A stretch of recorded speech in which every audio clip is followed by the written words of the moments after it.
Good morning everyone, good morning from Hunza valley. পাকিস্তানের একটা খুব জনপ্রিয় এলাকা আর কি বলতে পারেন। তো এখানে আমরা আজকে একটু হুঞ্জা ভ্যালিটা ঘুরে দেখব। তার সাথে সাথে চায়না বর্ডারে আজকে আমাদের যাওয়ার কথা ছিল, বাট একটা প্রবলেম হয়ে গেছে। প্রবলেমের কথা বলতেছি, আগে আসেন কোথায় আসি এটা একটু আপনাদেরকে দেখাই। রুমটা হচ্ছে এই যে জাস্ট ডাবল বেডই অলওয়েজ আমাকে নিতে হচ্ছে। একজনের জন্য তো আসলে এখানে রুম ওইভাবে পাওয়া যায় না, ডাবল বেডই অলওয়েজ নিতে হয়। ওয়েল, সো এখান থেকে আমার জাস্ট বেডরুম থেকে ভিউটা দেখেন আপনারা। রেডি, 3, 2, 1। ও জাস্ট দেখছেন এই ভিউটা? সকালবেলা আমি ঘুম থেকে উঠে দেখছি, আর একটু ক্লিয়ার করে দেখানোর জন্য আপনাদেরকে নিয়ে যাই, চলেন। জাস্ট আউটসাইডে গেলাম, আর এই যে দেখেন ভাই view. O my god, just look, যেদিকে তাকাবেন সেদিকে পাহাড়, আর নিচে হচ্ছে এটা হচ্ছে হুঞ্জা শহর। এই শহরের ভিউটা পাওয়া যায়। আমি অনেক উপরে আসি। তারপরে এদিকে হচ্ছে কারাকরম যে পাহাড়, ওগুলার রেঞ্জ আছে। আর এখানে সুন্দর একটা দেখানোর মতো আপনাদেরকে জিনিস আছে, যেটা হচ্ছে এটা ওই যে দেখেন উপরে ওই যে একটা পাহাড় দেখতেছেন, এটাকে বলা হয় লেডি ফিঙ্গার পাহাড়। এবং এই পাহাড়টা অনেকে ট্রেক করার জন্য বাইরে থেকে আসে। তো এই জায়গাটাতে ছিলাম এবং সুন্দর বেশ ভাই, কি বলবো, মানে আপনার ভালো লাগতে বাধ্য। এই জায়গাটা এত জোস, মানে আপনি যেদিকে তাকাবেন ওইদিকে সুন্দর, ওইদিকেই পাহাড়। ও, তবে টাইম হচ্ছে এখন অলমোস্ট 11:30। আমার ঘুম থেকে উঠতে দেরি হয়ে গেছে, কারণ জানেন গতকালকে যে পরিমাণে রাইড করছি ভাই, এটা কোনো মানুষের পক্ষে সম্ভব না, অমানুষ হয়ে গেছে আর কি। এই যে দেখেন কারাকোরাম যে রেঞ্জ পাহাড়, কারাকোরাম রেঞ্জের যে পাহাড়, ওই পাহাড়গুলোর ভিউ এখান থেকে দেখা যায়। ওফ, কোন দিকে তাকাবেন, যেদিকে তাকাবেন ওই দিকেই ভিউ। আর বাইকটা হচ্ছে এখানে পার্কিং করা ছিল, বাট একটু ছায়ার মধ্যে এনে রেখেছি, কারণ রাইড স্টার্ট করতে হবে। ছায়ার মধ্যে এনে না রাখলে অবস্থা খারাপ হয়ে যাবে। আর একটা জিনিস, রাতে আপনাদেরকে একটা জিনিস দেখেছিলাম, এই যে চেরি ফল গাছ। হ্যাঁ দেখেন, চেরি ধরে আছে গাছে, চাইলে এখান থেকে পেড়ে পেড়ে খাওয়া যাবে। ও চেরি ফল গাছ দেখছেন, চেরি ফল গাছ। এবং আর একটা ফল গাছ আছে, এটা আমি বুঝতেছি না কি। আসেন আগে একটা চেরি পেড়ে খাই, একটা বড় দেখেই পারি। ইয়াস ইয়াস। তবে এখানে আবহাওয়া হচ্ছে 10 to 11 ডিগ্রি চলতেছে বর্তমানে, বাট রোদের কারণে আপনার টক মিষ্টি মিক্স, গাছ থেকে চেরি পেড়ে খাওয়া ফিলই আলাদা। আর একটা গাছ আছে এই যে এটা, বাট এটার ফলটা আসলে আমি চিনতেছি না। এই যে দেখেন, এটা হচ্ছে এটার ফল। তো একটা পাড়ার পরে খাই, অনেকটা ডুমুর ফলের মতো। এই যে অ্যান্ড খাইলে ভিতরে এরকম একটা অংশ থাকে। এটা বাংলাদেশে আছে নাকি আমি জানি না। এটাও টক মিষ্টি ফ্লেভার, বাট এটার মতো চেরির মতো এত স্বাদ এটার নাই। সারা রাত ধরে কালকে গাছ থেকে পাড়ছি আর চেরি খাইছি, এটার ফিলই হচ্ছে অন্যরকম। দেখ, চলেন আমরা এটার আরও উপরে যাওয়া যায়। একটা ভিউ পয়েন্ট আছে, ফার্স্টে ওখানে যাব, তারপরে এখান থেকে হুঞ্জা অনেক বড় আসলে। আমি অ্যাকচুয়ালি হুঞ্জার কারিমাবাদে আছি। তো বাকি ডিটেলস বলতেছি, চলেন উপরে যাই।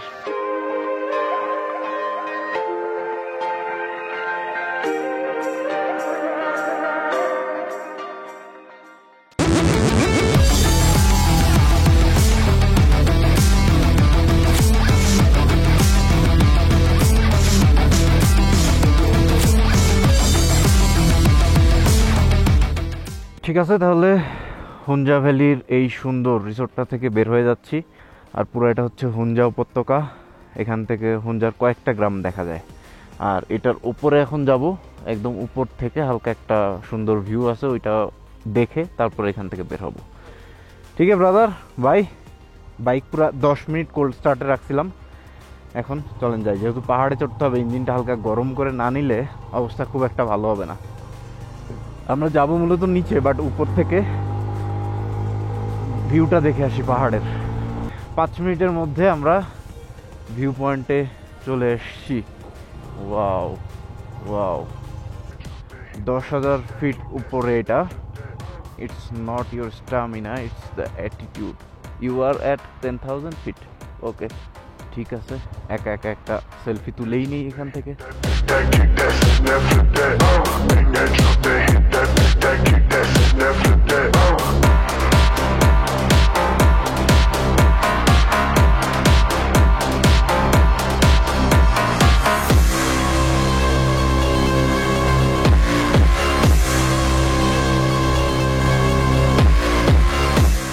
হুনজা সিটিটা আমার নজরে আসলো উপর থেকে। ও মাই গড, এত সুন্দর! আমি তো বুঝতে পারি নাই রাতের বেলা যে এই রাস্তা দিয়ে আসছি, কিছুই বুঝতে পারি নাই। ও আজকে হচ্ছে কারাকোরাম হাইওয়েতে, কিন্তু আমরা কালকেও রাইড করে আসছি, বাট আপনাদেরকে ওইভাবে বলি নাই, কারণ আজকে মূলত হাইওয়েটা দেখাবো।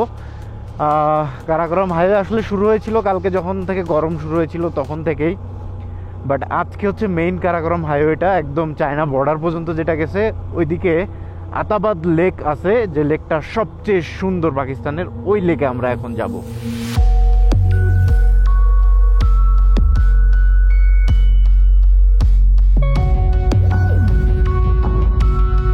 আমরা টানেলে চলে আসছি, পাক China friendship tunnel number 1।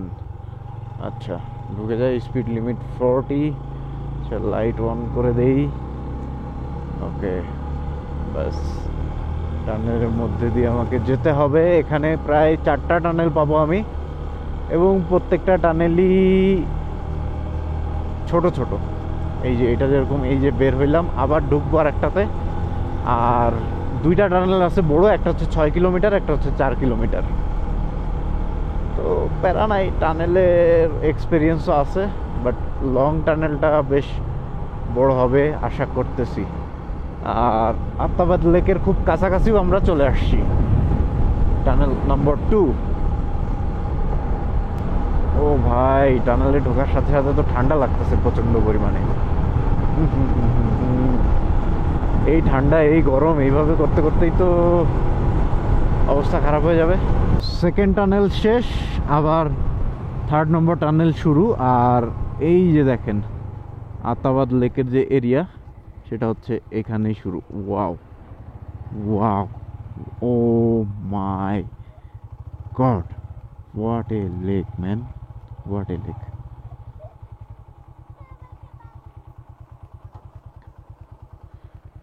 Just nice.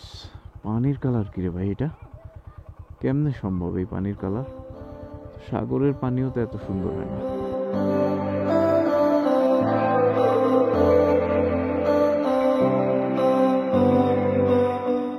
এখানে যদি বলি আপনি কতক্ষণ থাকতে পারবেন এই লেকে? আনলিমিটেড টাইম থাকা যাবে ভাই, আনলিমিটেড টাইম। জাস্ট এটা তো লেকের শুরু, আমরা টানেল দিয়ে আসলাম জাস্ট। আরও টানেল ক্রস করলে আমরা আরও সুন্দর লেকের আসল ভিউটা দেখতে পাবো। এবং ভাই, পানি দেখার পরে আমার আর আসলে ভালো লাগতেছে না, মনে হচ্ছে এখানে গোসল করি। বাট না, আমার কোনো ওয়ে আছে নাকি, বা আর জিনিসপত্র এখানে সব কিছু রেখে, মেনলি হচ্ছে আমার বাইকে সব জিনিসপত্র বাঁধা, তো এগুলো রেখে কোথাও যাওয়া যায় না। আচ্ছা চলেন, সমস্যা নাই, দেখি টানেল 3 অতিক্রম এবং টানেল 4 অতিক্রম করে তারপরে আসল লেকের পাড়ে যাই, তারপরে আসল এনজয়মেন্টটা করি।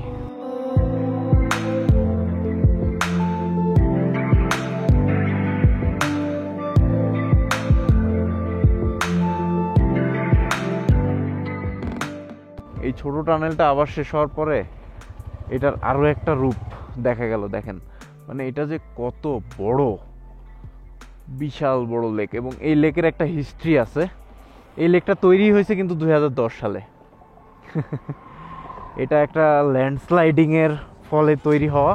এখানে একটা গ্রাম ছিল, এই গ্রামটা টোটালি এটার নিচে চলে গেছে এবং অনেক মানুষজন এটাতে মারা গেছে। দেখেন, একটা বিসর্জনের বিনিময়ে একটা সুন্দর জিনিস তৈরি হয়েছে। এখন যেটা বলা হয় যে ওই গ্রামটা আর কি একটু অভিশপ্ত ছিল, তারা মানে অনৈতিক কাজ কাম করতো হয়তোবা, আই ডোন্ট নো। জাস্ট আমি যেটা শুনছি, আব্দুস সামার ভাই আমাকে বললো যেটা, সেটাই আপনাদেরকে বললাম। অ্যান্ড তারপরে এই লেকের সৃষ্টি হয়। অসম্ভব সুন্দর লেক ভাই, অসম্ভব সুন্দর। Welcome to Attabad lake Hunza. Well fine. ওই যে রিসোর্টগুলো ওই সাইডে, সবাই আসলে এই ধরনের রিসোর্টগুলো থাকার জন্য অনেক চেষ্টা করে, এবং এই রিসোর্টগুলো অনেক এক্সপেন্সিভ। তবে ভিউ দেখেন, ও মাই গড, কি ভিউ ভাই। এইদিকে ওইদিকে পুরা ব্লু, মানে ওইদিকে একটু ডিপ, এদিকে একটু হালকা ব্লু, মানে এদিকে একটু মাটি কাছাকাছি আছে আর কি। এখানে অনেক অ্যাক্টিভিটি আছে, বোট চালাইতে পারবেন, তারপরে ওই যে দড়িতে করে উঠে যাইতে পারবেন, ওটার কি জিপ লাইনার বলে, আরও অনেক অ্যাক্টিভিটি আছে, সবই করতে পারবেন আর কি। তো আমি একটু বাইকটাকে ছায়ার মধ্যে রাখার ট্রাই করব, কারণ এখানে ভাই প্রচণ্ড পরিমাণে গরম, আর এই গরমে বাইক রাখলে বাইক আর থাকবে না। এই সুন্দর ক্যাফেতে আমরা সকাল বা দুপুরের নাস্তাটা করে ফেলি।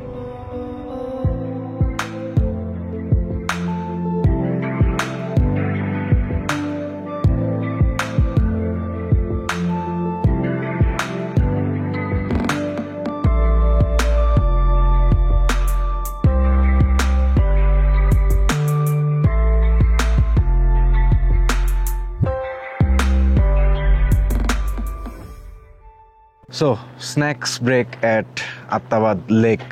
ও ভাই, এত সুন্দর ভিউ, আসলে আমাকে দেখায় লাভ নাই, লেকটা খালি দেখেন আপনারা। এখানে একটা ছবি নেওয়ার ট্রাই করব। অ্যাক্টিভিটি আমার কিছু করার নাই, অ্যাক্টিভিটি আমার ভালো লাগে না, খালি দেখতেই ভালো লাগে। বাট নাস্তা খাওয়ার জন্য যেখানে থামছি, এখানে আমার নাস্তাও মোটামুটি রেডি।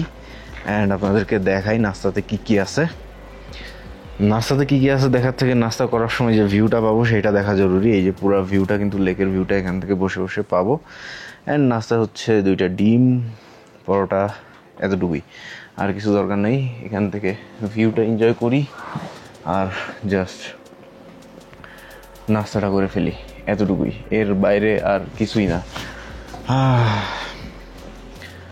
আসলে উল্টা দেখা যাবে না কিছুটা, কারণ এই আপনার এখান থেকে আলোটা অত বেশি নাই, এই জন্য অত একটা দেখা যাবে না। বাট এইদিকে নিলে আমার ফেস দেখতে পাবেন, বাট ফেস দেখে আসলে কোনো লাভ নেই, দেখতে হবে হচ্ছে লেকটাকে। ও ভাই, আমি কিছুক্ষণ লেকটা এনজয় করি, খাওয়া দাওয়া করি, আপনারাও কিছুক্ষণ এনজয় করেন।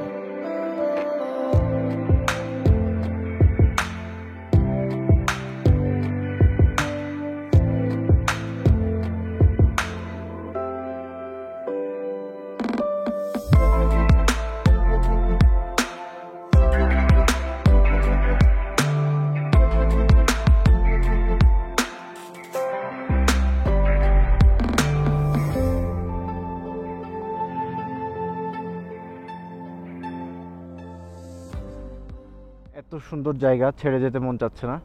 মূলত হুঞ্জা ভ্যালিতে আসলে আপনার এই জায়গাটা মাস্ট ভিজিটেড। আর কোনো জায়গা আসলে আমার অত পছন্দ না, হ্যাঁ, আর রাস্তাটা পছন্দ আর কি, এই কারণে রাস্তায় রাইড করি। আর এই জায়গাটা পছন্দ বলে কষ্ট করে আসলাম, নাহলে চায়না বর্ডারের এই সাইডে আমি ঢুকতামই না।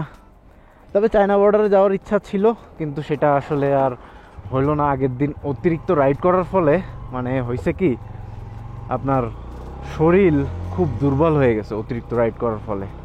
দুর্বল হয়ে যাওয়ার ফলে রাতে ঘুম হওয়ার কথা ভালো, বাট রাতে ঘুম হয় নাই। আচ্ছা, লেকের এই জায়গাটায় দেখছেন, এই পর্যন্ত পানি ব্লু, তারপরে কিন্তু আবার শেষ, আর নাই। তো রাতের ঘুম যখন ভালো হয় নাই, সারা দিনও যে মানে 11টা পর্যন্ত 12টা পর্যন্ত যে আমি ভালোভাবে ঘুমাইতে পারছি তা না, খুব অস্বস্তি লাগছে, শরীর হিট হয়ে আছে, এবং তার সাথে সাথে মানে কোনো কিছু করতে ভালো লাগতেছিল না, এমন একটা ব্যাপার। মানে খুব অসহ্য লাগছে আমার কাছে, মনে হচ্ছিল যে না, এত অসুস্থ হয়ে যাবো একটা ভাব। এবং শরীর ভারী হয়ে ইউরিন ইনফেকশন হইলে যে সমস্যাটা হয়, ওই সমস্যাটা হয়েছে আমার সারা রাত। I love Hunza. আচ্ছা, এটার সাথে একটা পিকচার নিব যাওয়ার সময়, সমস্যা নেই, সবই সেলফি নিতে হবে আর কি, কিছু করার নাই। এখানে কেউ তো ছবি তুলে দিবে না আমাকে। আচ্ছা, এখন যাচ্ছি হচ্ছে সাসপেনশন ব্রিজের দিকে। সাসপেনশন ব্রিজে যদি বাইক পার্ক করে যেতে হয় তাহলে হয়তো যেতে পারবো না, কারণ বাইকে অনেক কিছু ব্যাগ ট্যাগ সব রেখে দিছি। দেখি ওখানে যে সিচুয়েশন বুঝি আর কি, আর না হলে ড্রোন ফ্লাই করে দেখে নিব এই আর কি, এছাড়া আর উপায় নাই। বাকি তো আমার এই রাস্তাই পছন্দ।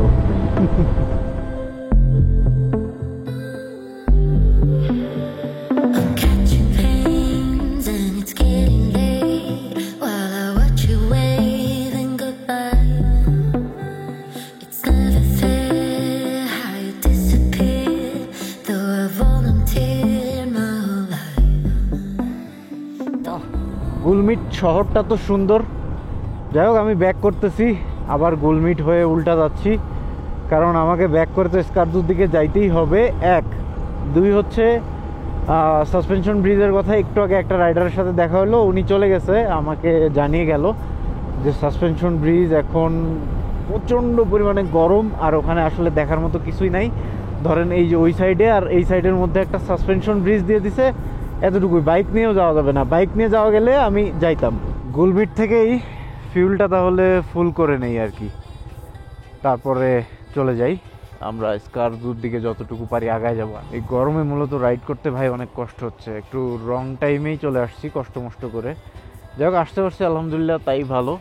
মেন যে জিনিসগুলো এগুলো তো দেখতে পারতেছি, বা সুন্দর যে জিনিসগুলো দেখার ছিল এগুলো কমপ্লিট করতে পারতেছি। এখানে যে পরিমাণ পেট্রোলের দাম 267 টাকা আর কি বলা যায়। 1700 টাকার ফুয়েল আবার নিয়ে নিলাম 6.37। আচ্ছা, ডিসিএস এর অকটেন বুস্টার আছে, এটা ইউজ করতে হবে। তবে পেমেন্ট আগে দিয়ে দিই। হ্যাঁ, বাস, থ্যাংক ইউ। আসলে আত্মাবাদ লেক আমার এত ভাল লাগছে ভাই, এখানে এসে আমার একদিন থাকতেই হবে। নেক্সট টাইম যখন পাকিস্তানের ফ্লাইট ডিরেক্ট ফ্লাইট হয়ে যাবে তখন আমি আবার আসবো। এবং এখানে একা থেকে মজা নেই, বন্ধু বান্ধব অথবা বউ থাকতেই হবে, আদারওয়াইজ মজা পাওয়া যাবে না। আড্ডা দিতে হবে, চিল করতে হবে। আসলে আমি সোলো রাইড খুব একটা কখনো দেই নাই, এই ফার্স্ট টাইম। সো আমার জন্য একটু কষ্ট হচ্ছে সব কিছু অ্যাডজাস্ট করতে।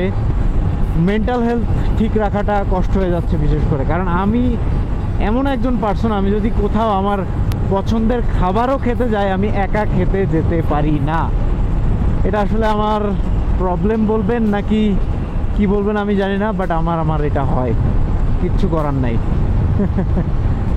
ও ভাই, এই যে সুন্দর সুন্দর পাহাড়, গ্লেশিয়ারগুলো দেখা যায়, এগুলো দেখতেই আসলে ভালো লাগে। দেখেন, যদি ওই উপরে গ্লেশিয়ারগুলো দেখেন, অনেক সুন্দর, অনেক। ও, এদিকে আবার একটু সবুজের সমারোহ। বাহ, এখনই আপনারা লেকটা দেখতে পাবেন। Yes, here it is, Atmabad lake. স্মরণ করে রাখার মতো লেক, এখানে স্টে করার মতো একটা লেক।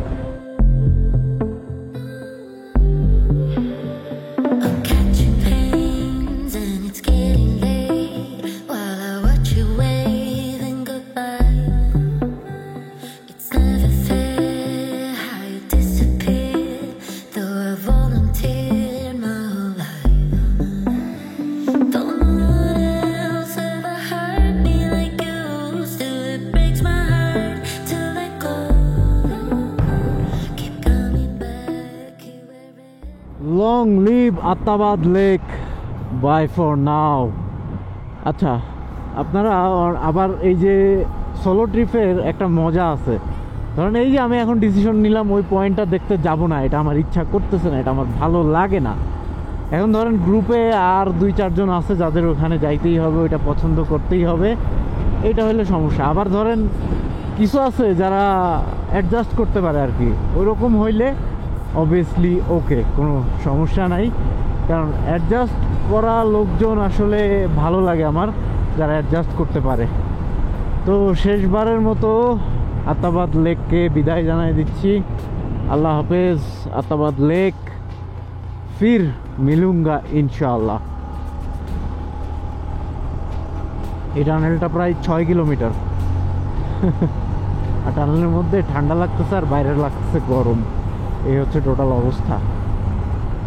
এরই মধ্যে দিয়ে সব পাকিস্তানের টানেলকে বিদায় জানিয়ে দিলাম। সব পাকিস্তানের টানেল কিনা জানি না, হুঞ্জা এরিয়ার টানেল সব শেষ। এরপরে সামনে তো আর কোনো টানেল নাই। আমি যতদূর আসছি গিলগিট থেকে, এখন কালকে রাতে আমি যখন আসছি তখন কারাকরম হাইওয়ে আপনাদেরকে টোটালি ওইভাবে দেখাইতে পারি নাই, যদিও অনেকটা এরকমই, ম্যাক্সিমামটাই এরকমই, তারপরেও একটা ফিল তো নিতে হবে ভাই, নাকি?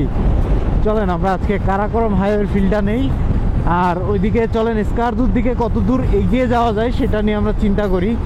কারণ এই গরমে আসলে আর হচ্ছে না, এই গরমে কোনোভাবেই সহ্য করা যাচ্ছে না, অতিরিক্ত গরম, অতিরিক্ত গরমে ট্রাভেল করা খুবই টাফ।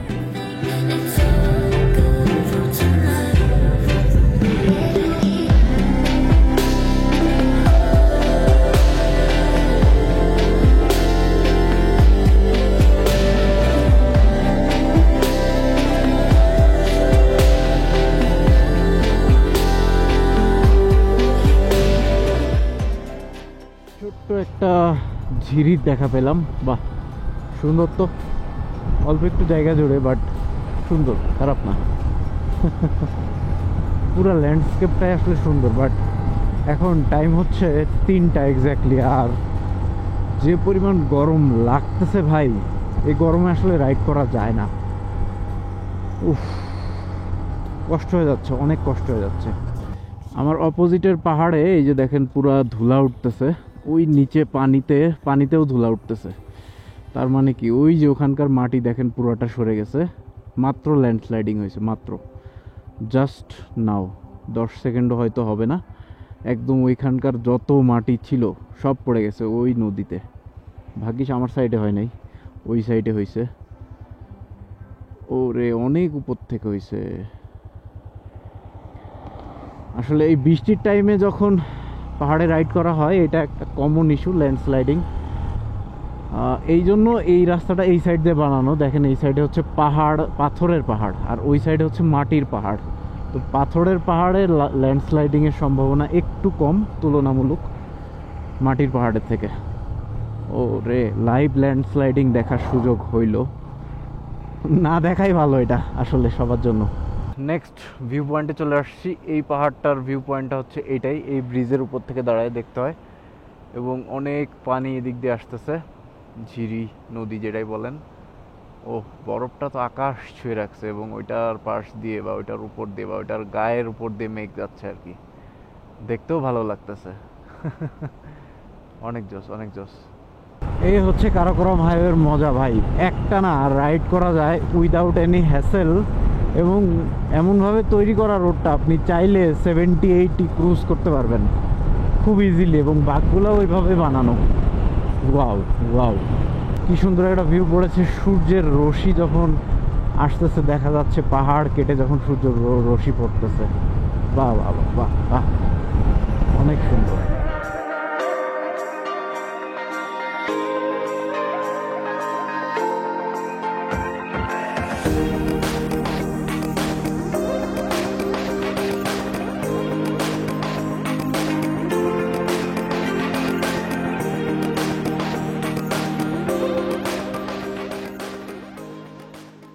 এই জায়গার ঠান্ডা বলতেছি ভাই, মাথা ব্যথা খারাপ হয়ে গেছে। এই জায়গার গরমটা পুরো মরুভূমির গরমের মতো, অতিরিক্ত গরম।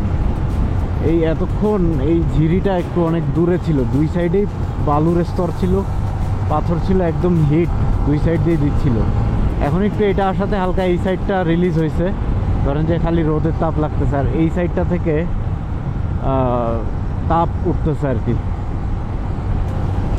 তো আমি যেটা এখানে বুঝতেছি, এখন আমাকে রাইড করতে হইলে সকাল সকাল ভোরবেলা রাইডে বের হয়ে 12টা-1টার মধ্যে রাইড শেষ করতে হবে, তা না হইলে এই যে হিট, এই হিট এত পরিমাণে লাগতেছে ভাই, মানে বলার বাহিরে, বলার বাহিরে, প্রচণ্ড হিট, প্রচণ্ড।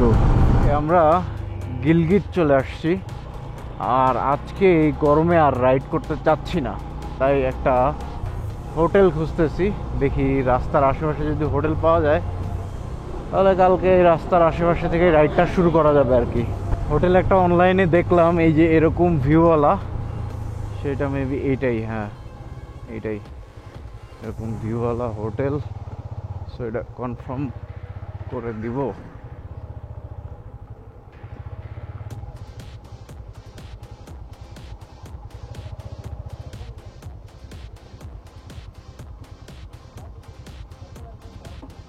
হোটেল যেটা নিলাম সেটার ভিউটা আগে দেখাই। এই যে পেছনে গেলেই পুরো ঝিরির শব্দ সারা রাত হবে, এইটাই হচ্ছে আমার মেইন মজার বিষয়। এই যে দাঁড়ান আমি আপনাদেরকে দেখাই একটু, ওই যে পুরা ঝিরি এখান থেকে দেখা যাচ্ছে। হ্যাঁ, আর গাছপালার জন্য হয়তো দেখা যাচ্ছে না, এই যে একদম এখান থেকেই শুরু। এই যে, আর চাইলে এখানে বসে চিল করতে পারবো।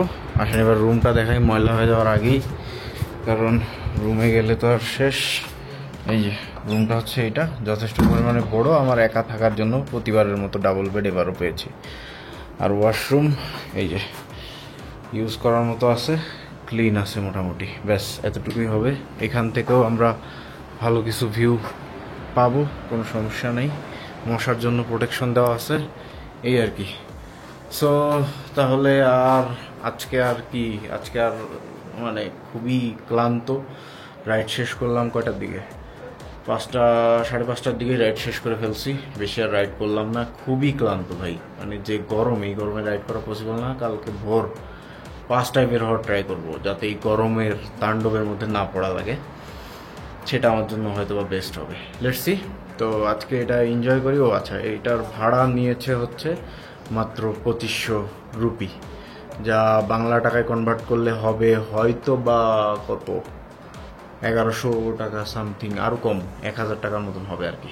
সো আজকের ভিডিও থেকে বিদায় নিই। সবাই ভালো থাকেন, সুস্থ থাকেন। আল্লাহ হাফেজ, আসসালামু আলাইকুম।